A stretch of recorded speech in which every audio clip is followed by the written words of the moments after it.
Kinaumagahan ay nagtipo ng Sanhedrin na binubuo ng mga pinuno ng bayan, mga punong pari, at mga tagapagturo ng kautusan.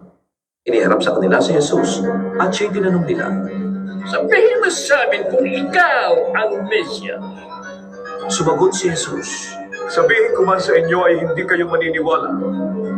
Kung tanungin ko naman kayo ay hindi kayo sasagot. Ngunit sinasabi ko sa inyo, mula ngayon ang anak ng tao ay uupo sa kanan ng makapangyarihang Diyos. Ibig mo bang sabihin ikaw ang anak ng Diyos? Tanong ng lahat. Kayo na rin ang nagsasabi. Tugon niya. Hindi na natin kailangan ng mga saksi. Dahil ang mismo na narinig mula sa sarili niyong bibig. Sabi nila.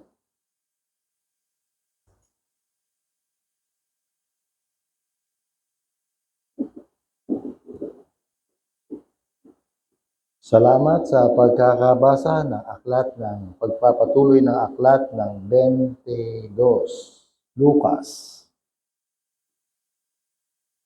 Mahaba ang talakayan sa mga natitirang mga bersikulo dito sa Lucas 22. Tayo ay nagsimula sa pagbasa sa kapitulo kung saan ang mga apostol ay nagkaroon ng kanya-kanyang pagtatalo-talo kung sino sa kanila ang higit na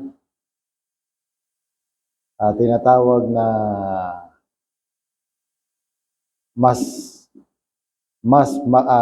magaling. Yun. Nagsimula sila sa pagtatalo-talo kung sino sa kanila ang mas magaling.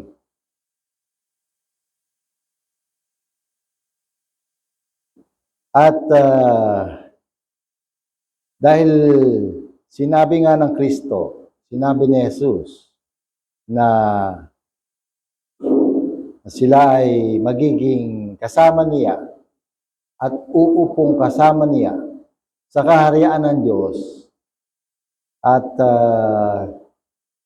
nagkaroon sila ng tinatawag na parang diskusyon kung sino ang magaling. Kasi sila sinasabi na sila raw ay bibigyan ng kapamahalaan. Dito sa Lucas,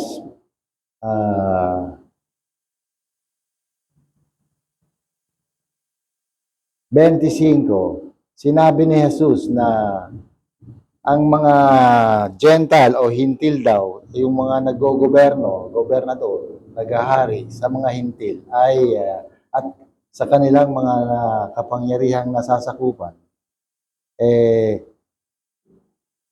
sila ay tinatangkilik ng kanilang mga constituent, kumbaga sa constituent.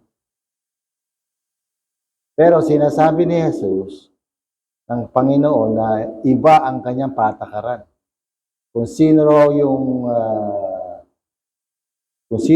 pinaka-great o pinaka-malakas, ay siya ay magiging lalagay sa pinaka-mababa ang sabi. Kung sino ang mga namiminuno ay siya ay magiging lingkod.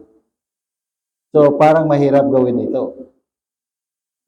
Kasi, sapagkat normal sa atin na pag ikaw ang malakas, parang bully, parang gano'n. Ikaw ang paglilingkuran kasi, siyempre, ikaw ang malakas eh. Sabi nga sa English niyan, Battle of the Fittest.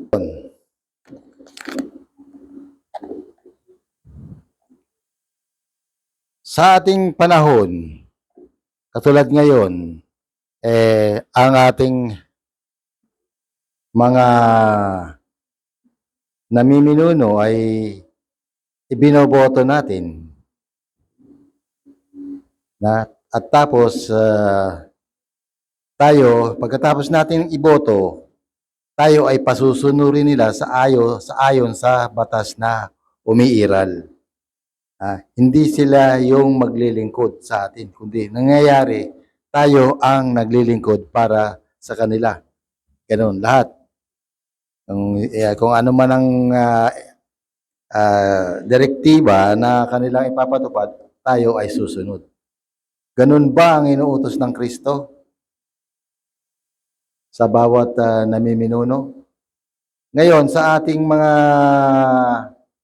napapailalim sa pananampalataya, sa mga kapatiran, sa mga nananampalataya sa kapangalan ng Kristo, ayan, tayo ba ay napapailalim sa mga bagay na ito? Ayan.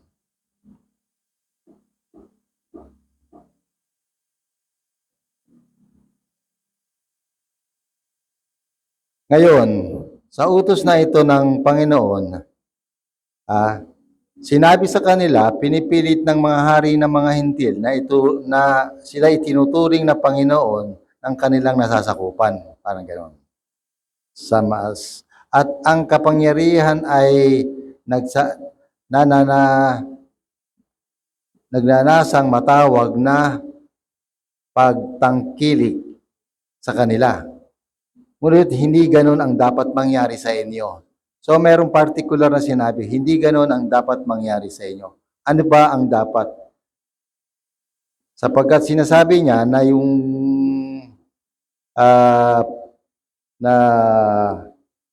sino raw ang matatag, siya ang maglilingkod. Ito bang ganitong ordinances ng Panginoon ay nangyayari ba ngayon sa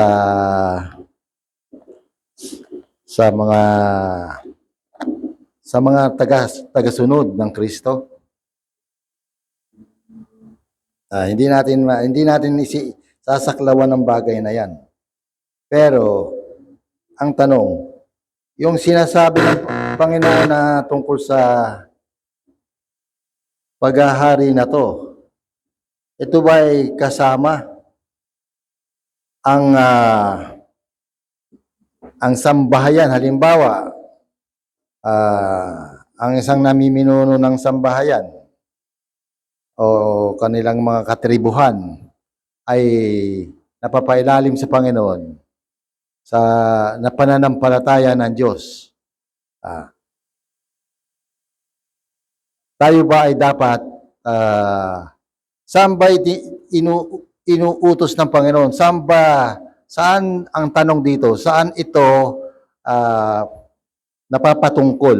It pertaining to what kind of service? Ito ba ay sa buong sistema ng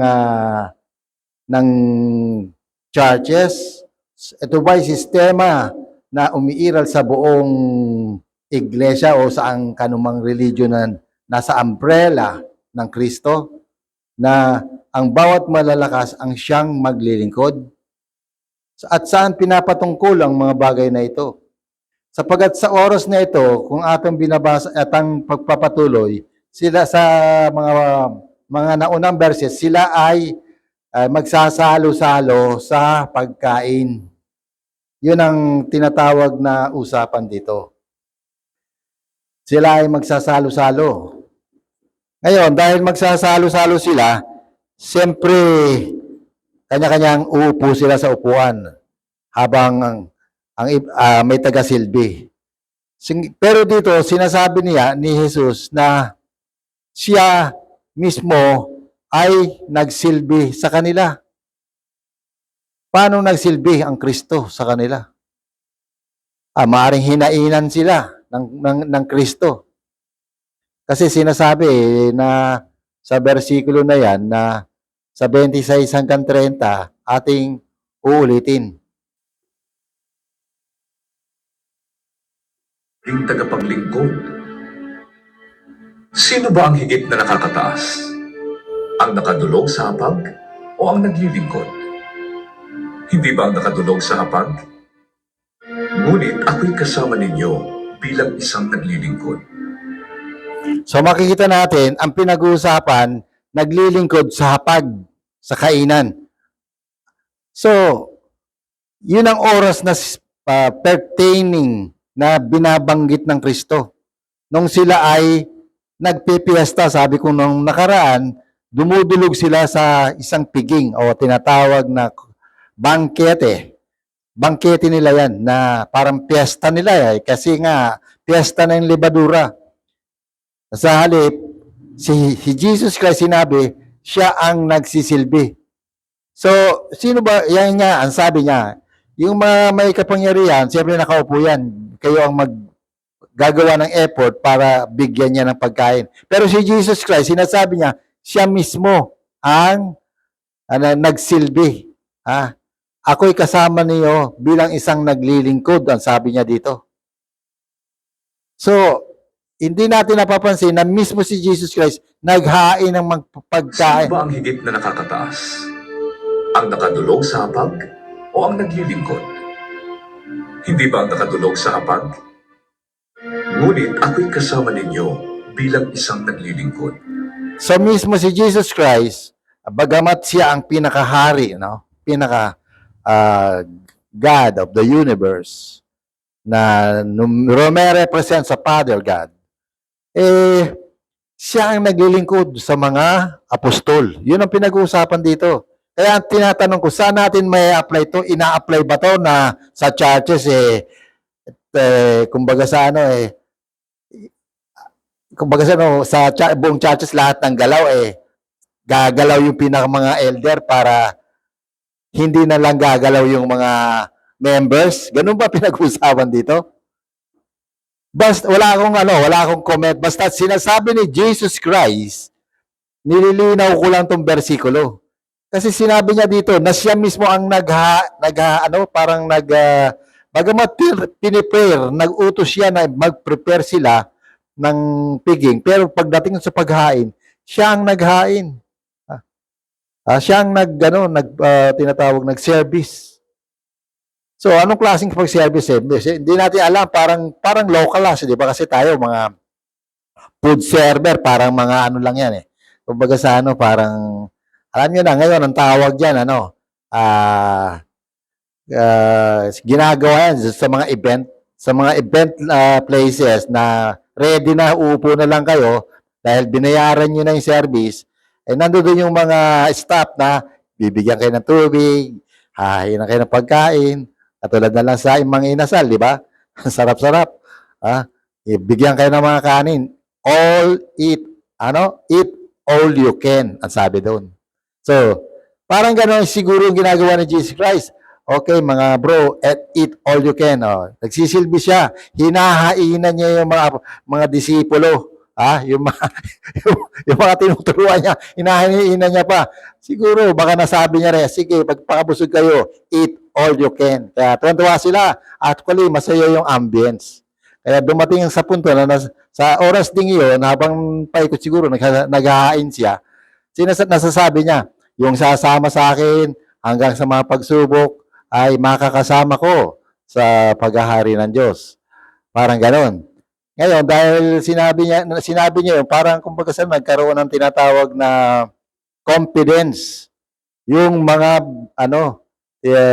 disipulos sa sarili nila, nagkaroon ng confidence. Kaya pakiramdam nila parang sila, special. Yun ang Kaya ngayon, nasabi niya sa 29, ito ang sabi, sa 29, tutuloy natin ang pagbasa.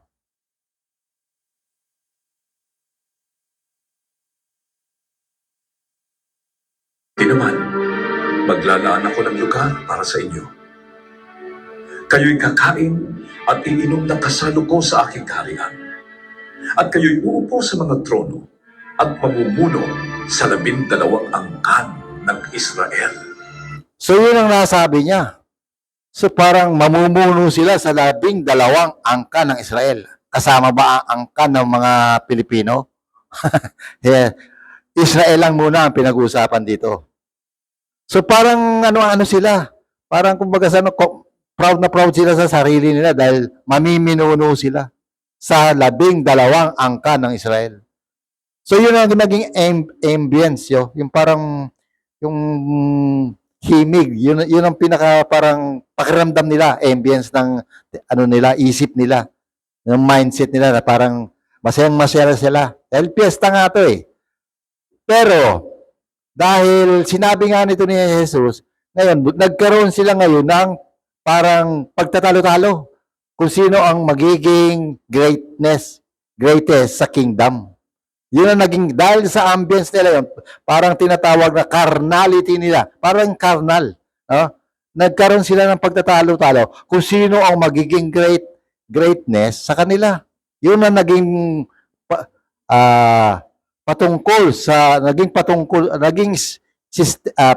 ambience nga eh. Ang tawag yan, ambience, yung kumbaga sa ano, yung init ng, yung ano ng paligid, yung parang kumbaga sa ano eh, naging feelings nila, ganun, yung ambience. Naging parang nagkaroon sila ng pagtatalo-talo. Dahil sa sinabi niya na kayo'y kasama, magiging kasalo ko sa aking kaharian, kayo'y magiging pinuno. Iinom kayo sa aking kaharian, uupo sa trono at mamiminuno sa 12 angkan na Israel. Yon. At dahil doon, parang siguro dahil si Peter ay siyang matured sa lahat ng mga disipulo, parang alam mo, nasasayko kasi ng Lord ang lahat ng mga nasa palibot niya eh. Na-feel niya si Pedro na parang feeling niya siya ang pinakaparang great. Parang feeling niya na siya ang great dun sa mga disciples, sa mga disipulo. Kaya nangyari doon, siyempre, hindi lang si Jesus Christ ang nando doon, pati si Satanas, nagbabantay sa kanila. Hindi lang nila nakikita, pero alam ng Lord yun. Kaya sinabi ni Satanas, hinihingi si Peter na subukin. Yon. So sa piyestang yon, hindi lang 12 apostol ang nando doon, pati mga demonyo. Kaya mag-ingat tayo, mga believer. Ngayon, sinubok nga si Pedro. Pero bago mangyari yun, dahil na-perceive o nakita ni Jesus Christ kung anong parang umiiral sa mga damdamin nila doon sa ambience na pinag-uusapan na yon, napansin niya si Peter na parang kumbaga sa parang feeling niya sa puso niya, sa kaluluwa niya, sa isip niya, ay ako na ang the best dito kasi ako ang kumbaga sa skillful. May bangka yun, dalawa eh. Sila, kung ang bangka nun siyempre, noong unang panahon, mahalaga yun. Pag leader ng grupo yun sa bangka, sa fisherman. At kumbaga sa maepal, kumbaga sa mapapelyo si Peter. Kaya yun ang niya. Yun, pakiramdam niya, ako ang maghahari dito, babraso. Parang siguro babrasuhin ko to, ganun. Yun, parang ganun ang ambience. Kaya napansin siguro, bagamat hindi sila kinakausap, pinakikiramdaman ni Jesus Christ, ng Lord, ang kanilang mga sa pusuin, yung kanilang mga mga isipan. At siguro, pati si Satan, nakikita yung style ni kaya hiniling ni Satan na nasubukin si Peter. Kaya mahirap pag ayaw na talaga ng Lord yung mga masyadong nagmamalaki. Ayaw niya yan. So sa madaling sabi, sila ang may sabi niyan, pero kaya nga tayo taga-sunod, sumusunod na tayo. Ngayon, nung testing si Peter, sinabihan si Peter, Simon, sabi niya, hinihingi ni Satanas na ikaw ay subukin. So, sa atin nangyayari din yan. Sinusubok din tayo. Dumarating din sa atin. Walang mananampalataya na hindi dadaan sa pagsubok. Kaya nangyayari din. Yung istoryang to, may kahawig din naman, siguro, marahil, sa bawat isa sa atin, mga ka-podcast, mga ka-believer. So, ating itutuloy. Ngayon nga, sinabihan siya, hinihingi ni Satanas. Ngayon, ano sabi ni Peter? Ang sabi ni Peter, ay kahit saan ka pumunta, Lord, sabi niya, ako'y hindi hihiwalay kumbaga sa ito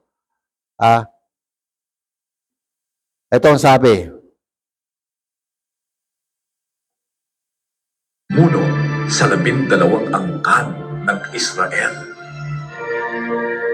Simon, Simon, ipinahintulot kay Satanas na paraanin kayo sa pagsubok kung paanong ihinihiwalay ng magsasaka ang trigo sa iba.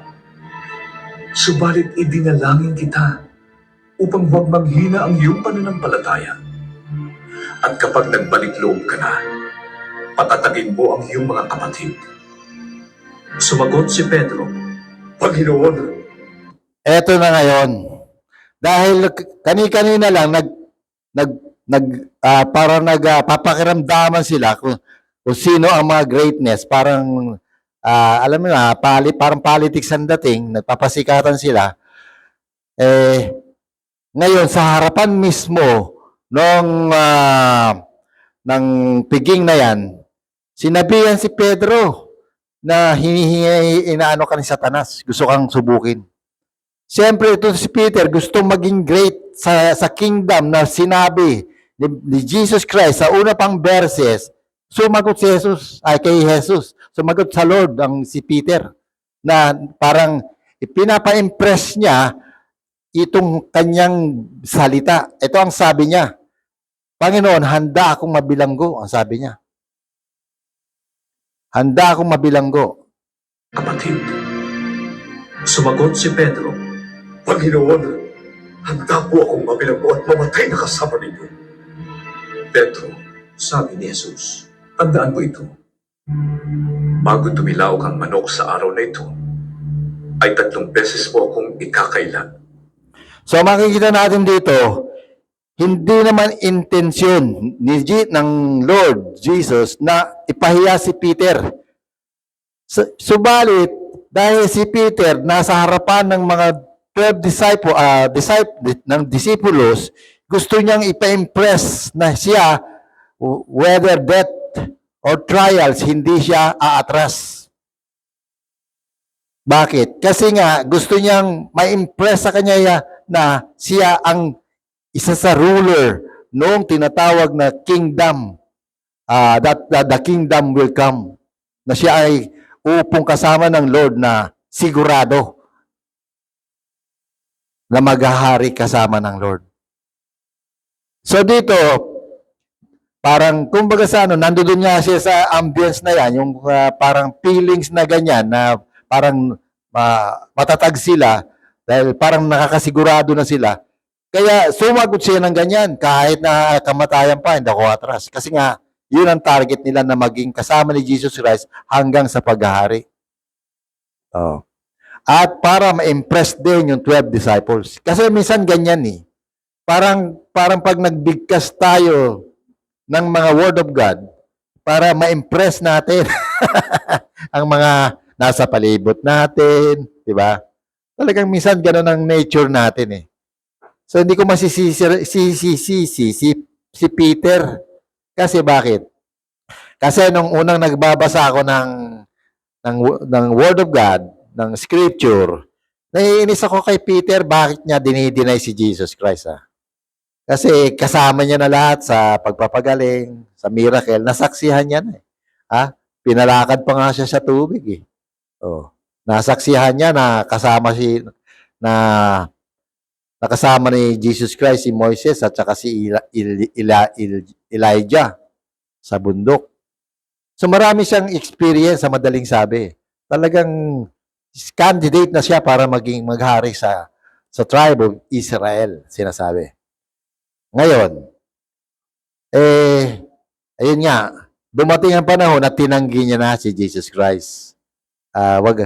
Yun na lang. Huwag na natin kung paano niya tinanggi si Jesus Christ. Basta sinasabi, pag tumilaw kang manok, 3 beses mo akong i-deny. So, yun nga, pa rin, hindi confident pa rin siya na hindi niya magagawa yon, pero nagawa niya nga. Hindi niya napansin, no?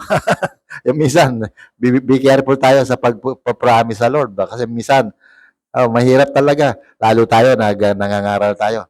Kaya yung mga nangangaral dyan na paulit-ulit lang ang sinasabi, ako, ewan ko lang kung anong mangyayari. Baka masunog ang kanilang mga tinatawag na pinaghihirapan. Kasi baka mamaya maging parang matagpuan niya na parang mga parang bula lang ang mga pinagsasabi nila na walang hindi naka-base sa kasi kaya natin basahin ang Biblia kahit sino sa atin. Kaya natin basahin. Lalo yung mga puso na gustong parang magbanal o tinatawag na religious spirit. Kahit sino sa atin pwede magbasa niyan. Di ba? Hindi ba nakikita? Kahit sino pwede magbasa niyan. So ngayon, yun ang ating napansin dito. Na nagtalo-talo sila, yung ambience, para silang yung pride na sa kanila. Ngayon, nagkasubuan sa madaling sabi. Si Peter, siyempre, i-insist niya na ako ay, yung kumbaga sa pay off na ako, kumbaga sa garantisado na ako. Sabi niya, sa sarili niya. Kasi eksperyensado nga siya na marami siyang mga tinatawag na yung actual event na-encounter niya, katulad ng magpapalayas ng mga demonyo, di ba? Oh. So yun ang naging niya. Kaya si Peter, hindi niya napansin yon. Pero sinabi naman ng Lord sa kanya na siya ay makakabawi din naman. So, ganun din tayo. Minsan, pagkatapos noon, na-realize natin, puwapalpak pala tayo.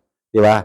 Pero, bagamat di natin sinasadya, dala ng ating bugso ng tinatawag na pagkatao, minsan nakikerry the way tayo, nagkakaroon tayo ng tinatawag na mistake. Pero hindi natin intention na magkasala, na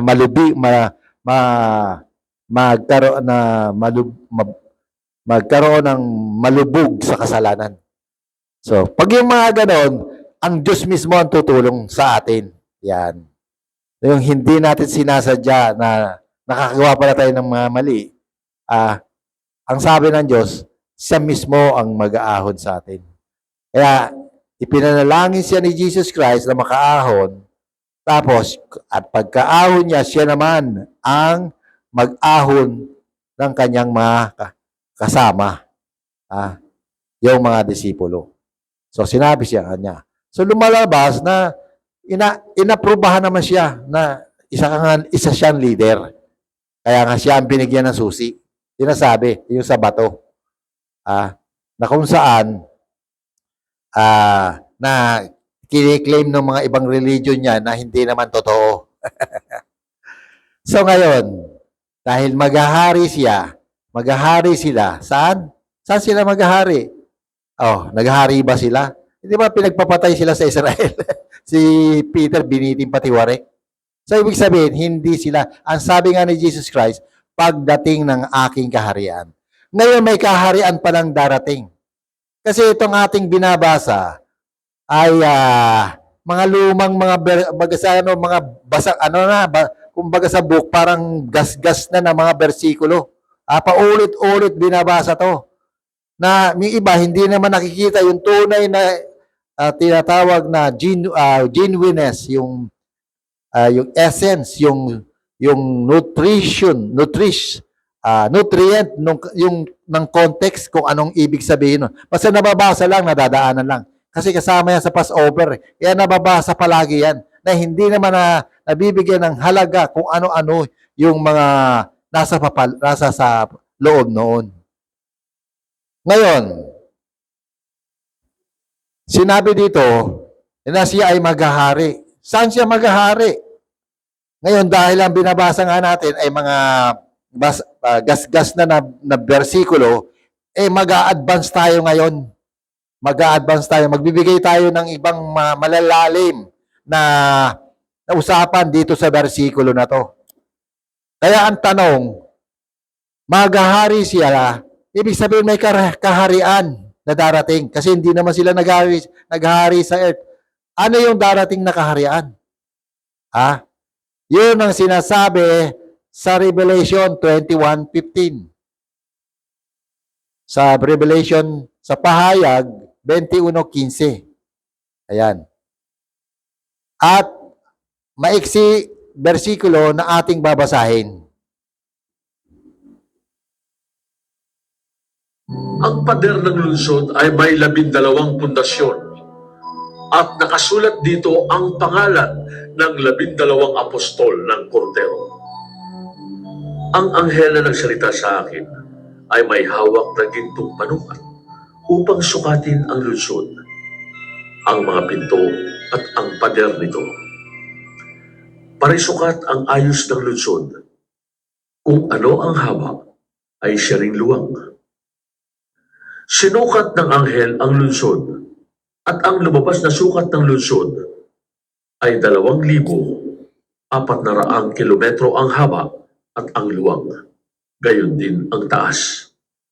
Sinukat din niya ang pader at So yun na lang ating bibigyan ng breakdown nung sinukat ang lungsod. Yung lungsod, yung city na paghaharian ng mga apostol. Ito yung paghaharian nila, sinukat. Yan. So, a-advance tayo, kaugnay nitong usapan. Dahil maghahari daw si Jesus Christ, tapos maghahari daw kasama ang mga, at sila ang pinaka-leader, yung mga apostol. Oh, yun ang sabi. Tapos, ang luwang daw ng lungsod ay 2,400 kilometer. O, ayan, 2,000 ang haba. Yan.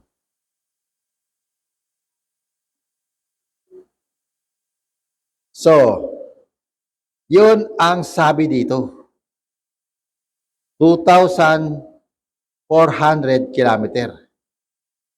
Ngayon, kung 2,400 kilometer lang ang haba ng lungsod, abay, malaki pa Pilipinas dyan.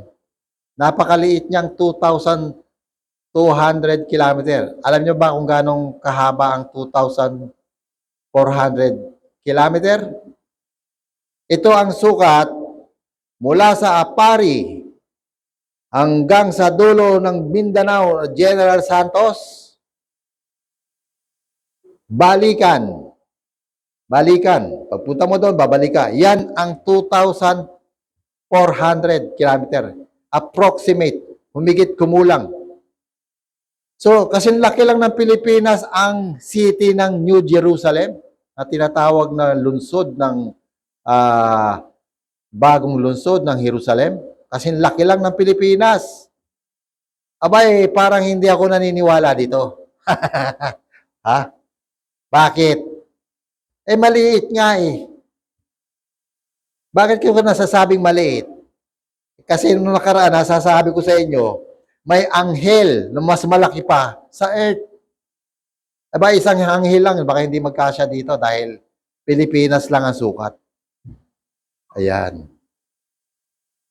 Tuloy natin ang basa. sinukat din niya ang pader at 66 na metro naman ang taas nito. Ayon sa panukat na dala ng anghel. Batong haspe ang pader. So sa madaling sabi, nung sinukat ito, may dalang panukat ang anghel. Hindi to panukat ni halimbawa may karpentero, yung panukat niya, hindi to ganon. May dala raw panukat ang anghel. Gaano ba kalaki ang anghel? Sinasabi ko nga, malaki pa sa earth. So, yun ang kanyang panukat. May hawak siyang panukat. Abay, isang sukat lang nun, malaki pa sa earth yun. Yun ang aking binibigyan ng punto dito. Nililiwanag natin na sinasabi sa Biblia, kailangang intindihin mabuti, hindi mo lang to dapat babasahin ganun na lang. Kasi, baka hindi, katulad niya, ang 2,400, mula Apari hanggang General Santos lang, balikan, ganun lang. So, maliit yan. So, ang pinag-uusapan dito, sukat ng tao, pero sa anghel. Kaya nga sabi dito, sinukat niya ang pader to, hindi yung city. Yung pader lang yun, yung bagasan o koral. Hindi natin bibigyan ng pansin to. Ang bibigyan natin ng pansin, yung yung haba nung at lapad nung ano, kasi iisa lang ang sukat. 2,400 kilometer. Ayon sa panukat na dala ng anghel. So yun ay ayon sa konteksto yun, hindi panukat ni San Pedro o sino mang mga karpintero pala, mga karpintero. Panukat ng anghel. Paano natin maiintindihan? Gaano nagbigay ng panukat ang anghel? So ganito 'yan. Ang sukat sinasabi ayon sa anghel. So ang pinaka dito, hindi to sa earth ang usapan na to. Nakikita to sa labas ng realm. Nakikita to sa outer space o kung saan yung universe na sinatawag o realm o heaven. Itong bagay na ito. So, pagsukat sa tinatawag na sa labas ng mundo o dyan sa realm na yan, sa outer space o sa labas ng galaxy natin, ang tinatawag na unit na ginagamit diyan, astronomical unit. Ano yung astronomical unit? Ang tawag diyan, speed of light. Yan ang pinaka diyan, unit, speed of light.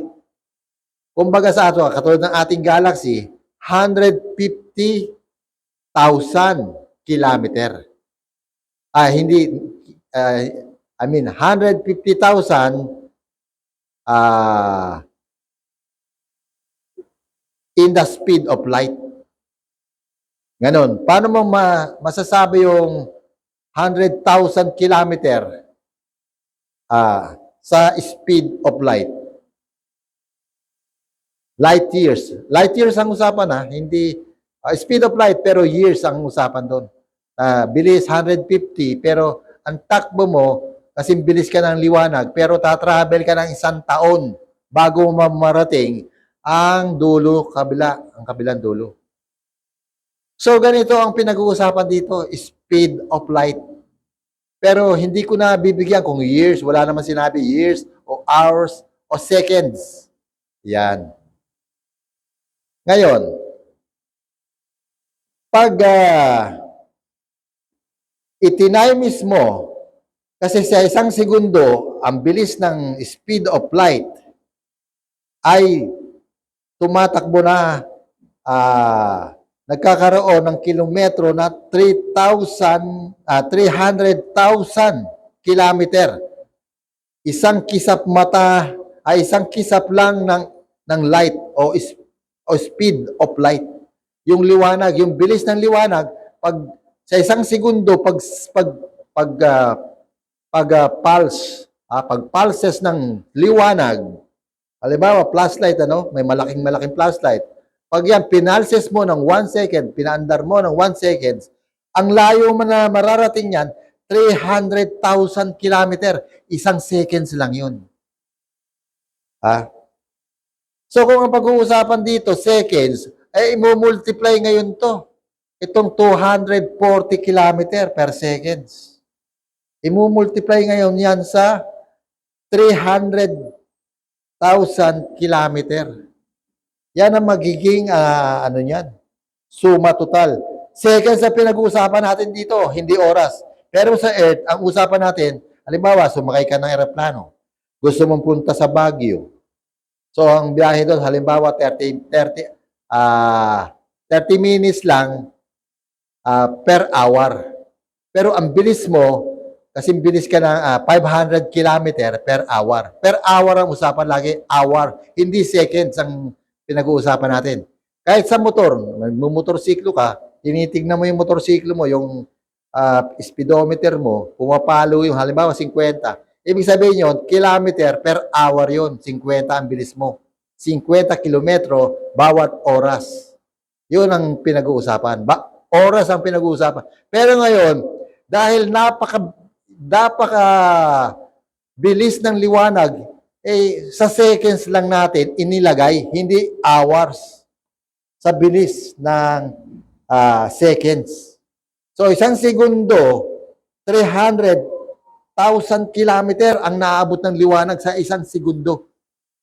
Ngayon, i-multiply mo ngayon tong sukat na sinukat ng ano na 2.4 kilometer sa bilis ng liwanag. Halimbawa, sa seconds na natin pag-uusapan, lumalabas ito na 600 million kilometers. So, 600 million kilometers na to. O, ang laki, kumbaga sa ano, ang ano na nito, tinatawag na, ang layo na nito, 600 million, Sinasabi nga dito, yung 600 million kilometer, 4 na beses ka makakabalik mula sa buwan, pupunta ka sa buwan, 4 na beses kang makaka-travel sa buwan, yung 650 million kilometer. So, ang layo nito. So, sa seconds ko lang ito kinikwenta, mga kapodcast, Kaya nga, kung iniisip natin na maliit ang New Jerusalem, ang city na darating, abay, sinasabi dito, napakalawak pala. Napakalaki. Sapagkat 6 na balik ng buwan, ang distansya ng buwan sa aking kwentada. Sa seconds lang natin kinikwenta, hindi sa oras ng per hour, per seconds lang. Hindi na natin ini-exaggerate kasi parang mind-blowing. Napakalayo, napakalawak pala niyang darating na New Jerusalem. No wonder kasi yan ang kapalit na nyo ng earth. Mawawala na ang earth. Yan ang ipapalit. At lahat ng mga maliligtas mula pa nung panahon ni Noah hanggang sa kapanahunan natin at darating, lahat ng maliligtas, iipunin dyan sa New Jerusalem. Ganong karaming mga new creation. Yan, matitipon dyan. Napakarami. So, kaya hindi maliit ang New Jerusalem. At manggagaling sa tinatawag na heaven, lalabas mula sa Diyos. At kasi ito nga lang universe na, ito nga lang galaxy natin, tuldok lang sa Milky Way, tuldok lang sa galaxy. I mean, ang galaxy natin tuldok sa universe. Natural, mas malaki ang gagawin ng Diyos dahil New Jerusalem. Diyan magtitipon ang lahat ng mga maliligtas na inihahanda ng Diyos, na nakahanda para sa mga maliligtas. So, at ang city niyan, sinasabi square. So, square na napakalawak at puno, at sa city niya siyempre merong diyang recreation. Hindi ko man maisip pero may sinasabi diyan, may mga green lashes diyan, may mga flowers, meron din diyang mga ilog na sinasabi, ang ilog ng tubig ng buhay ng ilog aagos diyan sa city niyan. So may mga fountains din yan. At may mga birds din yan, kasama na yung mga bagong creation ng mga animals. Yan. Kumbaga sa kompleto yan. Hindi lang mga new creation na believers ang mananatili diyan o titira diyan sa lugar na yan. Pinapangako ng Diyos sa bawat isa. So mahirap kasi minsan pag-usapan natin puro lang Biblia, di ba? Katulad ng earth na tayo, binigyan ng Lord, ng God, ng earth, na tatahanan natin. Na ito nga ngayon, na tayo ay nananahanan dito, na sa kanyang creation, nag-evolution, na dati, ang lola mo lang, lola ng lola, dumating na naman yung anak ng nanay, nag-evolution. Ngayon, anak ka na, nagkaanak ka. Yun ang sinatawag na procreation. Kung paano ang Diyos naggawa ng bagay na mag-i-evolve ayon sa kanyang kagustuhan. So, huwag natin isipin na tayo ay nabubuhay ng dahil sa Diyos, ng dahil lang sa sarili natin. Meron talagang Diyos na nag-create sa atin, sa bawat isa. Ganon po yan. Hindi tayo nabubuhay lang dahil magtatrabaho tayo, talagang niloob ng Diyos yan. Sumpayan kay Abel. Kay Abel. Kasi sinabi doon na magtatrabaho ang tao, maghihirap tayo. Dahil dati, pinapakain lang tayo ng Diyos, ngayon magtatrabaho na tayo. Dahil yun sa sumpa na nangyari na kailangan magtrabaho tayo. So maraming klase ng pagkita ng pagtatrabaho. Basta ang sabi, ganun nga.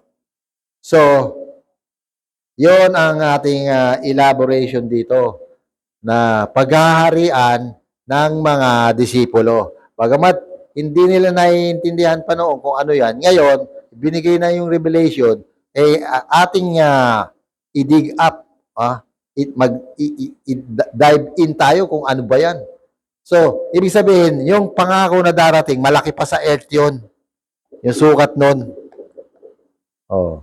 Basta, 4 na balik mula sa buwan, napakalayo na yan. Lalampas na baka lumampas, halos dumating na yan baka umabot pa sa Mercury yan, kung tusukatin mo yun. So, ganun yan. At sa anong yan, may mga building daw dyan, hindi building. Ang tawag nila mansion, sabi ng Lord, mansion. Ngayon, yung mansion, kung paano yun magkakaroon, may mga ulap din dyan. May mga layers kasi yan. So, ibig sabihin, ang mansion dyan, baka, kumbaga parang konektado, parang branches hanggang pataas, na bawat layer may mga mansion. At isang city, napakahaba niyan. So, napakalaki. And no wonder kasi, sabi nga, ang mga angels daw, ang tutulong sa ating mga dyan, ang isang angels lang malaki pa sa earth. So talagang dapat malaki yung magiging pamayanan, tirahan ng mga magiging new creation. Ayan. Yan ang pinag-uusapan nila dito. At hindi lang in-elaborate ni Jesus Christ, tayo na lang ang nagbigay ng tinatawag na breakdown.